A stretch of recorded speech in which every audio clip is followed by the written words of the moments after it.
सत्य की सदा ही विजय होती है। सत्य के मार्ग पर चलना कठिन है, पर असंभव बिल्कुल नहीं। सत्य मार्ग पर चलकर ही व्यक्ति सफलता के शिखर पर पहुंच सकता है। संतों, वेदों, उपनिषदों ने सत्य की महिमा का गान किया है कि सत्य ही धर्म है। महात्मा गांधी सत्य एवं अहिंसा के पुजारी थे।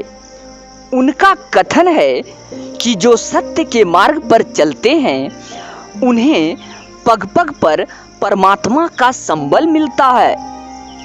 उसके मार्ग में बाधक बनने वाले परमात्मा के कोप का भाजन बनते हैं, क्योंकि सत्य के मार्ग पर जो चलते हैं वे किसी के बारे में न बुरा सोचते हैं और न अहित ही किसी का करते हैं। वे सदा सबकी भलाई ही सोचते हैं। सबकी भलाई में ही उनकी भलाई का भाव छुपा रहता है।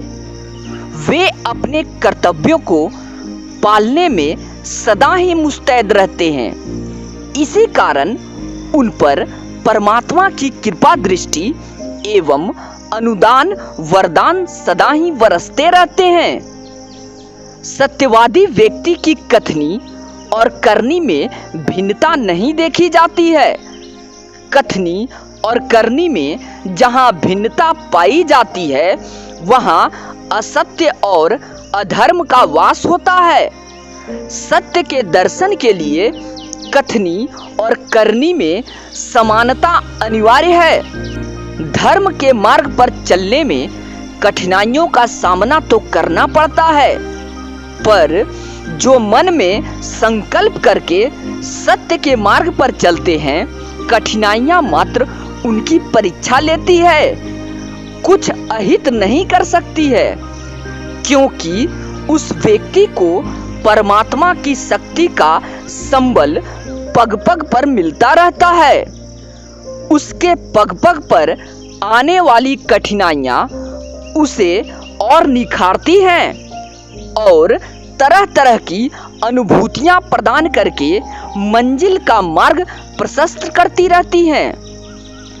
बादल सूर्य को ज्यादा समय तक ढककर नहीं रख सकते, यह प्रकृति का नियम है।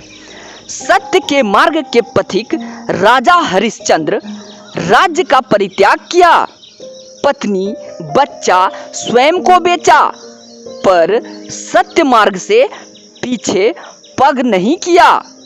राजा हरिश्चंद्र को सत्य के ज्ञान का बोध था। उन्हें ज्ञान था कि मात्र ईश्वर सत्य है और सृष्टिगत वस्तु नाश्वर है।